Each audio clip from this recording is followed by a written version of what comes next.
VNC Connect works using a traditional client and server relationship. On the remote machine that you wish to access, you must install the VNC Server software. And provided the VNC Server software is running as a service, you can always make a connection from the client side of the software that we call VNC Viewer. This is my VNC Viewer software. This is the client side of the software, and is the piece of software that you use as the technician wishing to remotely access and control a computer. Here you can see my office computer. This office computer has the VNC Server software installed on it, and provided it's running, I can make a connection to my office computer from my home computer.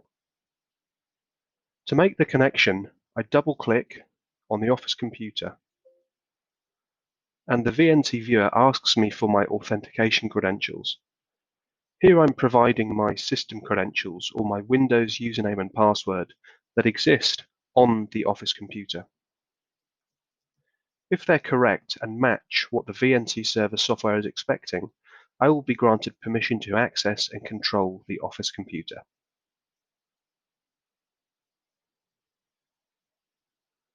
The credentials were correct and matched what the VNC Server was expecting, so I can now control and log into this computer.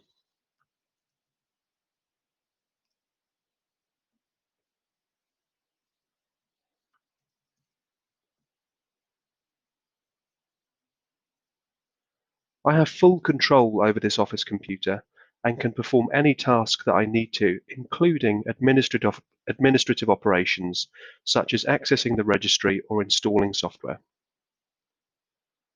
Down here in the system tray is the VNC Server, which is the software you must install onto the remote computer in order to gain access. We also offer you some additional functionality in this toolbar at the top of the VNC Viewer window, including some scaling options, remote audio for Windows computers, the ability to send a Control-Alt-Delete command, file transfer to send files from your home machine to the office machine, and to retrieve them from the office machine to your home machine. And we also offer an instant chat function to talk to your end user.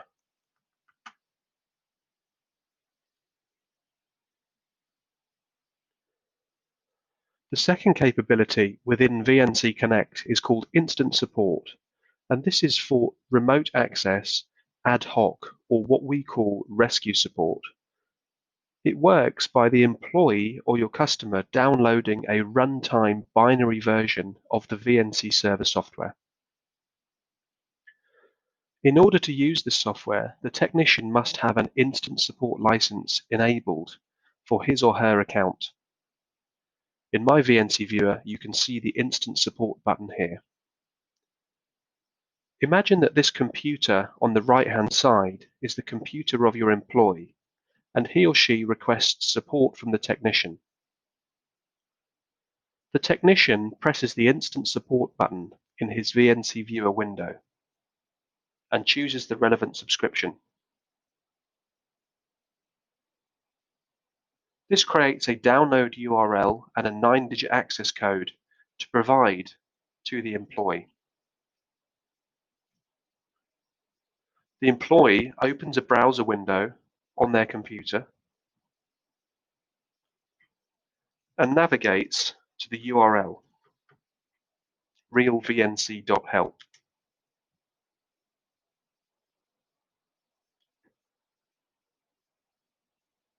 The employee then downloads a runtime binary version of the VNC server, which runs in memory and requires no installation.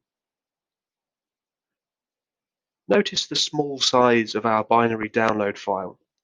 This is because of the simplicity of the VNC protocol, which transmits pixel information in return for keyboard and mouse control events.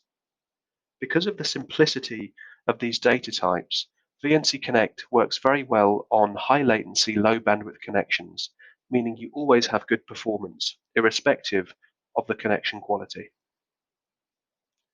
The employee runs the binary. which then asks him or her to enter a 9-digit access code provided by the technician, 238-376-371. The technician presses Connect, and once the employee has pressed Connect and then Confirm, the technician has access to control the employee computer. On the left here is the view of the employee computer that the technician sees. Notice that as I move my mouse here on the left, the movements are translated to the employee machine on the right. The technician can now do all of the operations he or she requires on the employee computer. This capability also offers some additional functionality in this toolbar at the top here, including the ability to elevate permissions and reboot the remote computer if required, and resume the session automatically upon reboot. These two capabilities, instant support and device access, can be combined on one subscription. If, for example, you have 100 computers in your organization that you wish to access 24/7 whilst they are unattended, you would require 100 device access licenses. There are no concurrency limits with the device access licenses. If you have one computer with one VNC server software installed onto it, in theory, you could have 1 million users connecting to that one remote computer all at the same time. The instant support license is licensed per technician. If you have 10 technicians that wish to provide rescue support to 1,000 employees, you would need 10 instant support licenses. With instant support, you can have up to 10 sessions active per technician at one time. This completes the demonstration of the two VNC Connect capabilities: device access for unattended 24/7 access and instant support for attended-only rescue support by technicians.